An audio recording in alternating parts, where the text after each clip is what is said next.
Oh, hey, Chris. Hey Chuck, how are you? I'm great. It's a nice early morning. How are you? It is. It's an early morning on a weekend, and we talk a lot about trying to establish how to work everything in and how to get things done. And so we have relegated ourselves to doing this very early. Selfishly, I want it early because I want to have this done before my family realizes that I'm up. No, it's been true for a long time. I totally agree with you. I have an empty house and I'm, trying to not make too much ruckus while my wife sleeps, but you have far from an empty house. Yes, and they will be up soon. But I'm hoping that they just think that I just got up and I don't miss any actual time with them. So. Yeah, absolutely. And you've done some traveling recently, as usual. What have you been up to? Yeah, well, I think so interestingly enough, so I was just at a course in New York, and then I was catching up with people, and the question always comes up, and maybe this does not come up with you, is would you have any cool work trips coming up? And I actually don't think I do, except for the one that I just did. So I was in New York for the Global Nerve Foundation's multidisciplinary course in brachial plexus care, which was a really cool course. Global Nerve Foundation is an educational organization that is, as the name says, global. So it was really interesting to get together with people from all over the world. This meeting was largely European and American. And talk about brachial plexus care. There was a lot of radiologists involved, which was interesting. Especially the meeting was held at HSS in New York, where they're doing some really interesting MRI sequences and can see things that honestly none of us can see at other places, but they do put in a lot of work into it. So the reproducibility of MRIs at HSS across specialties is always a question. But hopefully we can get there with some of the protocols and whatnot. But very fun meeting. Got to see a lot of people, and it was always fun being back in New York.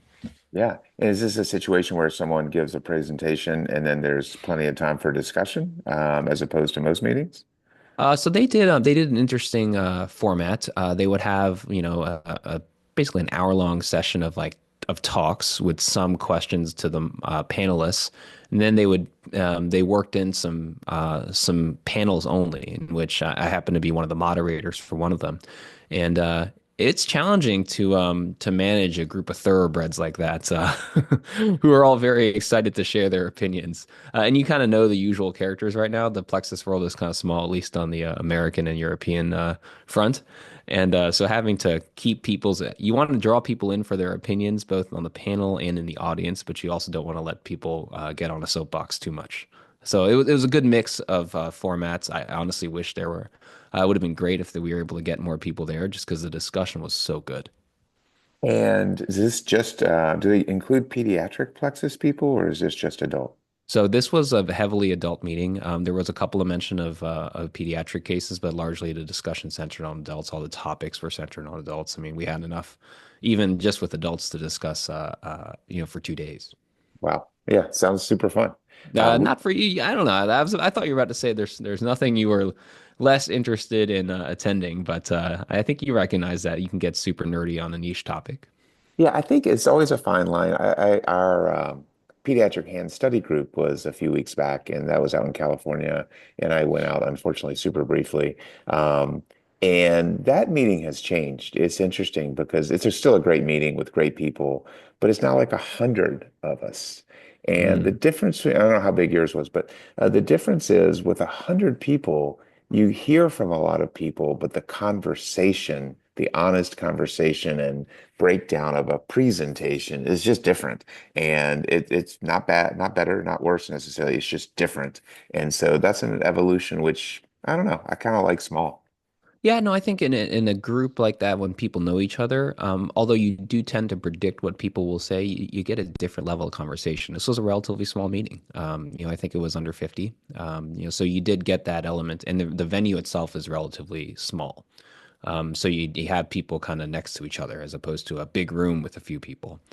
We're hosting a conference at WashU this coming weekend, in which we have funding from the NIH to do an R13 conference, which is focused very narrowly on the topic. And the idea that I had with this conference, which is called Nerve Space, so setting priorities to advance clinical and research efforts in nerve. Um, was to really get that kind of intimate discussion that you're talking about. So have some talks to set the stage, and then we intentionally went into breakout groups. When we did the formatting, and then we're going to bring everybody back for a discussion with the idea of trying to set priorities for nerve research for the coming 3 to 5 to maybe 10 years. That's amazing. And I assume you've already received the check funding this get Yes. together. Funds are in hand, Chuck. That was a Nice. question many attendees were asking, and especially the Canadians who are coming. But yes, interestingly, the funds are being used to help offset travel costs for people that are coming in. Right. They weren't allowed to use them for other things like actually running the meeting. So there's balance of giving people a stipend, but having to charge a registration. But getting really into the weeds on it now. But back to the New York meeting, Daryl Sneeg and Jacques Hockabord did a great job organizing the meeting. It was very fun, and I got to play a little bit in New York, which was always good. Well, I was going to say, if I know you at all, you had a good meal or two. Or five. But Excellent. it was fun, and then I ended the trip with every time I go to the city, I have to run the outside loop in Central Park. So I ran I guess what they call now the Ted Corbett loop. Oh, But I don't run a ton. 6 hilly miles is a bit of a challenge at times. It definitely wasn't my fastest clip, but got it done, and then got on the plane. got it done. It's a measuring stick for you, I'm guessing. It is. It is. Yeah. I was like, oh, this is not my best pace, but I'm happy to have it done. So you've had some interesting developments in your life recently. I think you've finished up a big milestone. But before we do that, we should thank our sponsors at Practice Link. For sure. The Upper Hand is sponsored by PracticeLeap.com, the most widely used physician job search and career advancement resource. Becoming a physician is hard. Finding the right job doesn't have to be. Join Practice Link for free today at www.practicelink.com/the upper hand. Yeah, so business school is done.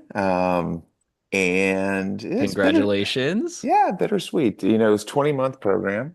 Um, I absolutely liked every minute of it, even stuff that doesn't seem likely to be relevant, global supply chain, which even Actually, that's is quite relevant. it's quite relevant. If you run an ASC, for example. Yeah, exactly. Yeah, great program. I'm really, really happy I did it. It's a stretch. I actually got together with some friends last night to celebrate, and I think I've been missing in action because there's only so many hours in the day, and so they were very generous and very, kind with my disappearance and hopefully reemergence. So it's like everything, it's a balance, but I'm really happy I did the program. Great, fantastic. So the skill set that you learned there, clearly it's applicable to your leadership position in our department. For people that are kind of not at that point in their careers yet, do you think that the program that you did was appropriately timed for you, or do you wish you had done it 5 years earlier, 10 years earlier, or do you think you just did it at the right time?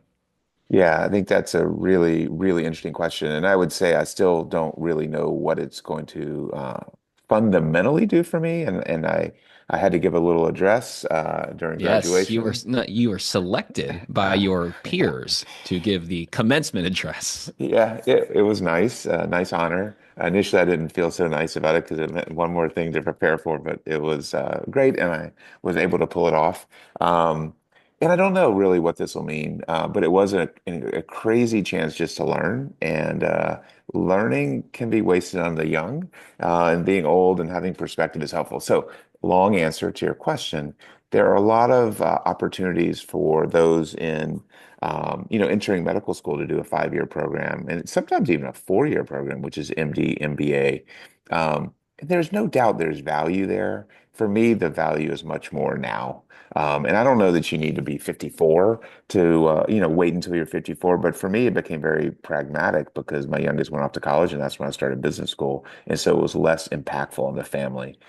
There certainly were a number of people in my class who had younger kids, but they also weren't doing my day job. And so it's a great time. Happy, I wouldn't want to do it at 60. And there, I definitely was on the older side of the cohort, but really good time. I know a lot and I could put things in context, which was helpful. Well, it's and certainly very, very different, but it's almost like when you go to a course after having practiced for a while. You kind of Yeah. see the things that are actually more relevant than if you were attending the course as a resident or as a fellow. I would imagine, because you have that experience and you can draw immediate correlates to what you do in your day to day. Yeah, you kind of know what you know and know what may be applicable to you. Um, and here though, it was everything potentially is applicable, so I have to engage in everything. But yeah, I dive deeper on the things that clearly affect my life. And the other interesting thing, and at some point we can take a deeper dive on this because I think it'd be a really good topic, is the impact of artificial intelligence and watching how multi-generational friendships and maybe you and I are close to that, but we're not truly that. Are If super that's what you want to interesting. tell yourself, that's fine. They're super interesting. And so I'm dealing with kids 20 years younger than me in some cases, and how they interact with ChatGPT and other things, how it helps them with the homework, how what's allowed, what's not allowed in a classroom setting. And I'm sure you're dealing with that with your kids or will be soon. It's really interesting, but engaging in the artificial intelligence world is imperative, and I am making myself do it daily. I think that's a really interesting point. And the only experience I could say I have with that is that my kids are too young to use ChatGPT for homework at this age, and my youngest is about to turn 7. She doesn't have homework yet, but my 9-year-old, he has homework, but even just random questions that they have. I remember when I was growing up, my parents bought like every volume of the Encyclopedia Britannica. And if I had a question, I actually would go to our study and I would look things up in the Encyclopedia Britannica because that was the resource I had. See, Because we're this same was generation, same pre generation. pre pre internet. Internet came about when I was in middle school, I think, where the dial up, etc. I was using those like free trials on AOL, floppy disk kind of things. Um, but it was pre-internet, so I looked everything up, and now they're just like, well, why don't you just look it up on your phone or ask Siri? And I'm like, I mean, I guess that is what they're going to be doing. I don't know how I feel about that truly. I haven't thought about it enough, but it's reality. It's reality. And it's remarkable for someone who is old that what we have, what access we have to information at our fingertips. It's crazy, and crazy cool most of the time. Yeah, and the clearest example to me is case prep for our residents and fellows. I mean, I remember a couple of examples while I'll ask them what they use to prepare, and it's different than what I did. So I try to adopt what I give them based on how they learn, whether it's videos versus articles versus chapters. But even that is an antiquated algorithm because there are just different things they're using now. And then also just like I remember I was Socratically teaching a medical student, and just the ease with which the student was able to look up the thing that they did not know during the case and inform me afterwards of what the answer was. I was like, I was impressed by that. And I also said, well, I knew the answer. I didn't need you to tell me the answer, but I'm hoping that you would have learned from the process of looking this up. And I don't know whether student went levels deeper to truly understand the anatomy or just looked up the question on orthobullets or whatever it was that they used. Yeah, all true. Caleb Ford discussed, we had a group get together with a few faculty and a few residents, like we do at WashU, over pizza. And he was discussing how he had created a prompt for ChatGPT to basically prepare for cases. And I think all of our listeners, I'm sure, understand that it's how you ask the questions that give you the appropriateness of the answer. And he had a long, impressive prompt that he just saved and reutilized and edited for a particular case prep. And I've done it once or twice, and just to see, it really is amazing what you can get. Caleb is wicked smart, so he's certainly not anybody that's taken shortcuts, but I think he's using his time in the most effective way. And then we can get into a case shortly, but I was lecturing. I think I mentioned this. I was lecturing to our residents on the resident research curriculum, and we were doing elevator pitches about the research. And one of the other MD PhDs in our program, Carson Bailey, she typed into ChatGPT about how to give an elevator pitch about her project, uploaded her slide deck that she already had into ChatGPT, and it gave a wonderful elevator pitch. So something that most physicians without other training would have felt pretty awkward doing, she nailed it because she used the resources available to her. It's crazy. The world is evolving very quickly. I'm happy we are in a manual profession. I'm happy that I am a surgeon, and that doesn't protect us indefinitely, but it protects us for the foreseeable future. Well, I mean, honestly, hand surgery is I would think among the most protected just because some of the skills needed to get automation into surgery, just hand surgeons do so much different stuff that I think it's just going to creep in later on. We'll be towards the tail end, but I think things like arthroplasty might be earlier on the innovation block because they're supposedly much more reproducible and higher volume. Yeah, all true. There was an article, I don't know if it was in Journal of Hand Surgery, about the use of AI and robots in hand surgery, but you're right. We'll be one of the last adopters, if that's the right expression. Yeah, so at this nerve meeting, I saw a wild thing. There was a thoracic surgeon that presented on first rib resection and TOS decompression using thoracoscopic technique and robotics, and it was wild. But the views that he had were so cool and interesting. I guess if one of your risks of thoracic outlet decompression is a pneumothorax, he's like, I'm making the pneumothorax. I then take out the chest tube and I send them home, and many of my patients fly home the next day. I'm like, that's wild. So it's really cool when you get like people with different experiences and backgrounds coming in because he's like, why would you guys do this any other way? And we're like, I don't know, because I'm not a thoracic surgeon with, thoracoscopic skills and robotics. That is something. The flying home piece is remarkable. Wow. New York's a different practice environment, man. No doubt, no So doubt. I have a case I want to share with you, and I want your technical advice. But I did want to shout out our friends at Checkpoint. The Upper Hand is sponsored by Checkpoint Surgical, a provider of innovative solutions for peripheral nerve surgery. Successful nerve repair begins with preparation, and Checkpoint offers a disposable instrument to aid in improved nerve preparation. The checkpoint edge nerve cutting kit employs circumferential constraint to maintain the nerve's natural shape during transection, helping to preserve vesicular group alignment and tissue integrity, which all sounds really important to me. To learn more, visit www.checkpointsurgical.com. Checkpoint Surgical, driving innovation in nerve surgery. You're like the cool kid who like pretends that they don't care that their mom like wants to give them a kiss at the end of the day. Yeah, Like, oh, it sounds important to me. It's not like it was drilled into you for decades. I don't know. I gotta check out this nerve cutting kit. Do you use the nerve cutting kit? I don't. I actually, our rep is going to kill me for saying this. I don't know whether it's actually available on our shelves yet. It might be. I still am old school. There's something nostalgic and probably a bit Stockholm syndrome-esque about using the old school technique of the tongue depressor and a very nice new 10 blade or 15 blade. That's my preferred way, but I know there are different studies demonstrating the potential trauma and or advantages of different nerve cutting techniques. I do like the Neurotome kit that we have. I use that every now and then. It's really cool for shaping sterile grafts for cabled autografts.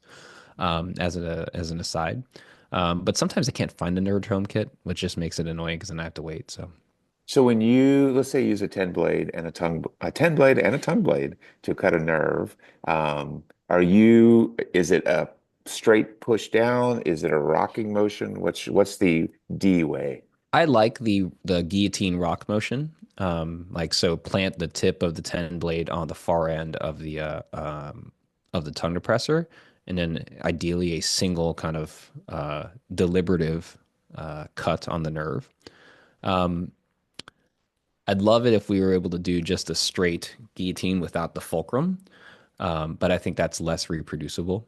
That's how I do it. And you always have to moisten the and wet the tongue depressor, which is sometimes can be challenging. And if the nurse doesn't know where to get the tongue depressor, just go ask the people on the other side.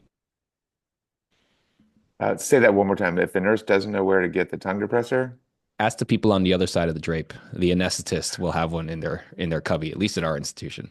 perfect. We were fashioning a skin graft this week, and I said to the fellow, "Well, you can either just use your tissue scissors to cut off the extra, or you can use a 15 blade, whichever you prefer." And with slight attitude, but not dramatic, he goes, "Well, I'd prefer to use a knife because I don't want to just crush the tissue." I'm I, w- like, I wonder where they heard that from. I So wonder. Well, so to when I have residents rotate on the service who I know are not going into hand surgery, they always want to focus on quote soft tissue handling. Like that's always one of their goals, and that's fair because they're orthopedic residents. And I always wondered what soft tissue handling meant. And then as you go into practice and you operate with junior residents, you're like, oh, now I know what soft tissue handling means because it's, I think it's a skill to learn that is, and I'm still developing to atraumatically manipulate tissue. Because in surgery, you need to hold tension on things in order to, achieve your goal. But it is interesting to learn about how instruments work. And by definition, a tenotomy, a scissor, is going to crush as it cuts. So I try to incorporate as much use of a scalpel as I can, not only for dissection, which I think it has some advantages, but also for actually incisions and moving the case along, incising tissue is what I should say. For sure, well said. And I totally agree with you, and especially with the junior residents, there's a lot to learn and therefore a lot to teach. And the kind of educational process between a PGY2 and a fellow is just so incredibly different. Keeps us on our toes, keeps us young. It really does. I mean, you have the rotation switch and you go from having a fellow to a junior resident, or vice versa. The entire like the vibe in the clinic changes, the learning goals in the clinic and in the OR changes, and it's hard because sometimes I forget that that switch is occurring as I'm planning out the day for the OR. And I'm like, really do need to keep that into account, but I'm not as on top of that as I should be. Yeah. All right, let's talk case. So I had a patient come to me, after being gone for about 5 to 10 years, like a long amount of time, especially considering I've only been in practice for under 10 years. And so I was like, "What happened to you?" And she's like, "Oh, my thumb was, the injection you gave me for my thumb at the CMC joint, helped for a while, but then I just kind of got busy and I forgot about it." And she comes in with this classic zigzag deformity for her thumb, where the metacarpal base is hiking and basically tenting the skin, and her MP joints in this, almost like as a joint surgeon would describe it, like a recurvatum type deformity, with a ton of hyperextension. And I'm like, oh man. So she's like, I want something done. We had the whole talk. We could do all this other stuff. You could try this. Tell me when you're ready. And she's like, I'm ready. I've waited so long. So she wants surgery. And I was talking to her about how tough it is to rebalance the thumb. And we get a pre-op planning X-ray, which I'd love to know whether you get a pre-op planning fluoroscan or X-ray. I tend to hold off on any imaging unless the patient asks for it or we're getting to surgery. Because I think I have a pretty good grasp on the diagnosis and wouldn't necessarily change management. And it's almost like she has extremely subluxated her thumb CMC joint, and it's actually hard to see where the trapezium is. And I haven't seen this before, but trapezium almost like compensated by like I guess it flexed down where it was just in a very weird position. So how would you kind of negotiate that discussion? Well, first, I think getting an X-ray in that situation is helpful. I don't, again, not a game changer. Helpful. You can look at the STT joint as well, or the scaphotrapezoid joint. So helpful. Again, I don't know that it gives you information you wouldn't be able to glean intraoperatively. And I assume, for the younger listeners, so you have the flexion of the metacarpal. So the base of the metacarpal has gone dorsally to an extreme degree. I assume that the thumb is also adducted towards the second metacarpal, so your first web space is narrowed. And therefore, as the patient wants to grasp, they do it through the MP joint. So they get the space by hyperextending the MP joint. And that's what you're trying to avoid with earlier intervention or earlier surgery. But here you are. So here you are. I think I'm guessing the patient is not a young woman. Hmm. And so kind of doing something like a fusion, which I think really controls the MP joint, even though you're fusing the CMC joints off the table. So yeah, I think you have to have a discussion about how you handle the MP joint and be careful in how you decide and what you do to treat the CMC joint. So I thank you. I think those are all really good points. So you mentioned the adduction. So you for the residents and maybe students that are listening, you got your adductor that is pulling that in, and you've on the other side you've got your APL. So you've got this kind of balance that in which the adductor is pulling it in and bringing the thumb metacarpal towards the index metacarpal. And then, as you mentioned, the distal part of the metacarpal is flexing down, which makes that base dorsally subluxate. The textbook teaching is based on the amount of degrees of extension deformity and the ability to passively correct. You could potentially do things, if you have a lesser degree, you could do things like, do you ever try this, an EPB tenotomy or any sort of plication or advancement of the volar capsule. Has any of that worked in your hands? Honestly, the short answer is no. I've tried a capsulodhesis volarly, so take a central slip of the volar plate out at the MP joint and then just tighten it. I've tried advancement of the sesamoids. Man, those are fiddly, and I have not had success. I'm guessing if someone sees a lot of this population, maybe they can get better at it. So that has not worked. You feel good if you just pin the MP joint, but does that really help you in the long run, or does it just make you feel good coming out of the operating room? So I have my strong opinion on how to handle the case you present, but the short answer is those simple operations for me have not been helpful. So for the lesser degree of MP extension deformity, do you address the thumb CMC and then see how things look and then maybe add some of those supplementary procedures? Or are you going into the case knowing that you're going to do something for the MP joint? It just matters how it corrects. Yeah, if it's 20 or 30 degrees of MP hyperextension, I try to ignore it. If it's more than that, but not 50, then I might try something less. But for me, it's just super important to control the metacarpal base. And so, as we've talked about, the benefit of the LRTI, where you're taking a tendon and using it to support the thumb metacarpal, is it also brings the base of the thumb metacarpal down. And when you do things like internal brace or a suspension plasty with those kind of techniques, it doesn't bring the base of the metacarpal down. So you're just creating a sling without controlling the base. And so I add an extra limb to control the base and pull the base of the metacarpal down, which then extends the head of the metacarpal and really helps control the MP joint. I've been super happy with that approach.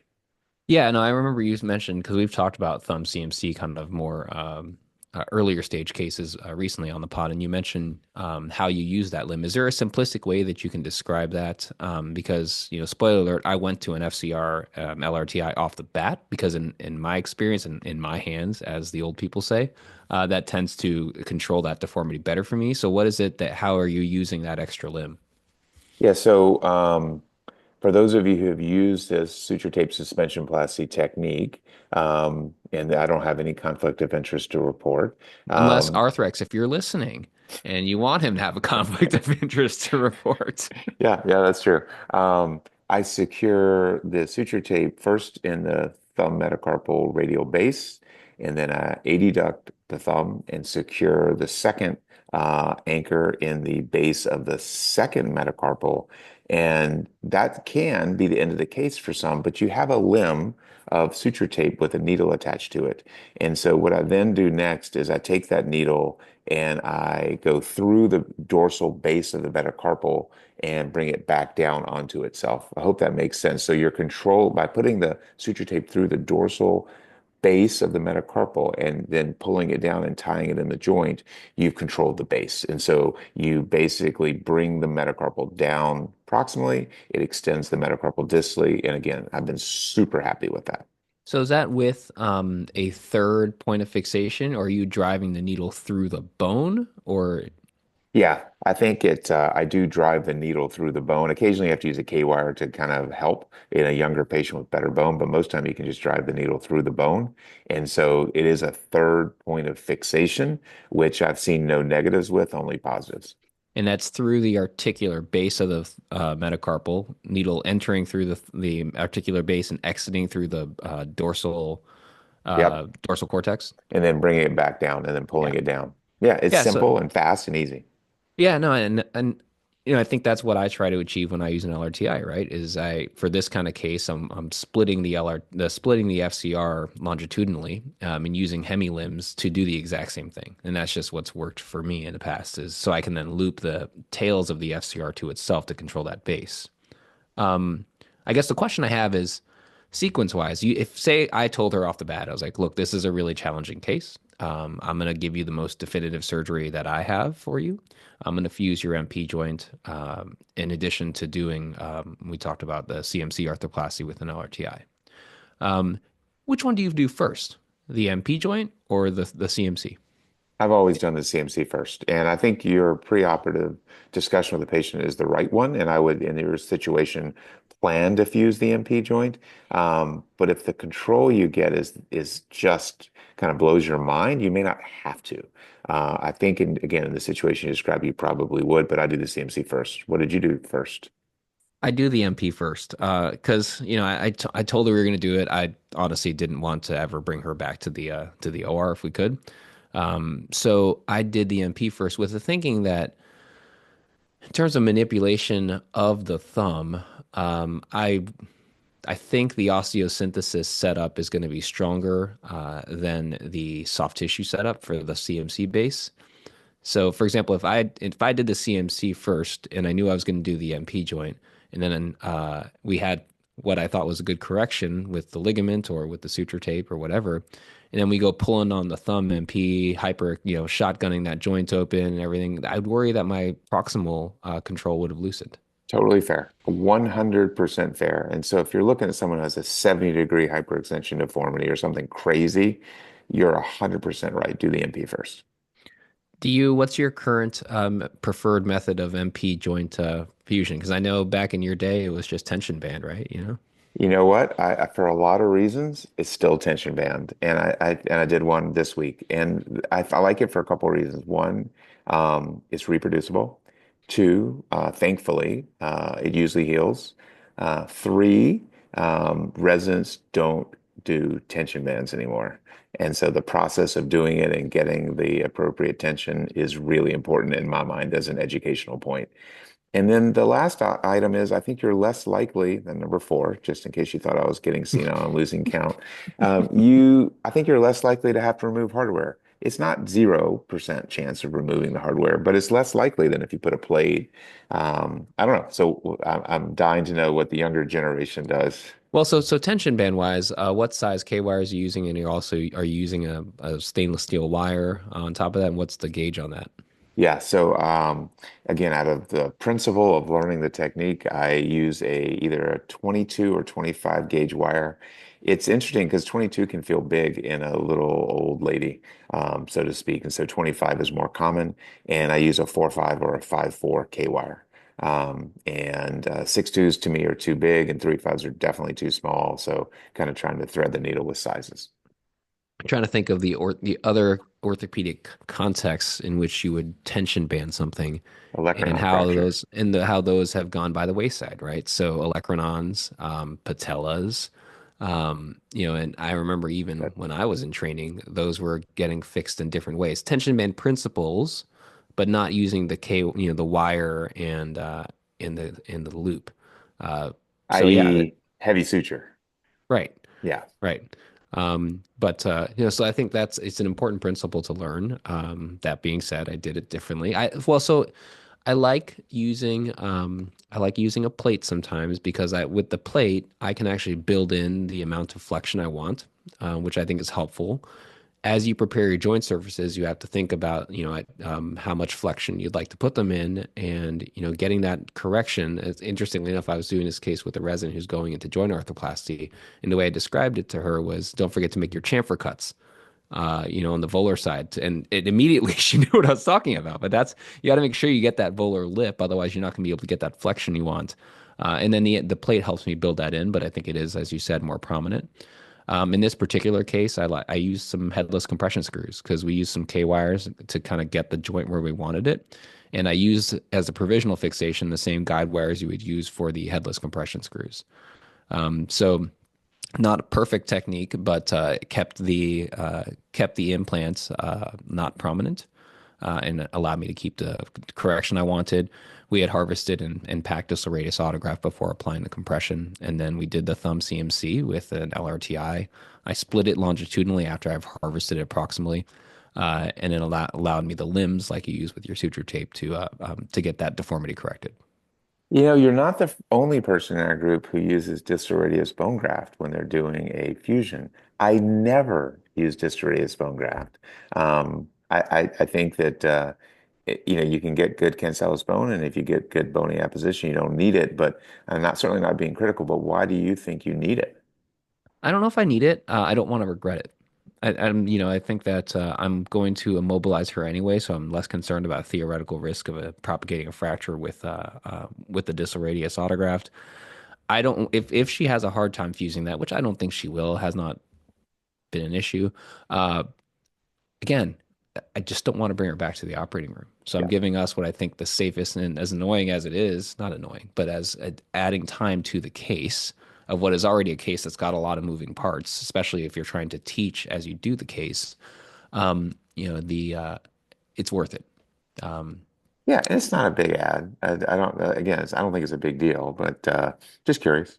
Yeah, no, so Caroline, the resident I'm working with now, we have had a run of these kinds of cases or complex revision ones where I actually took out an implant arthroplasty, which I think I mentioned on one of the last episodes, which I'd never even seen put in before.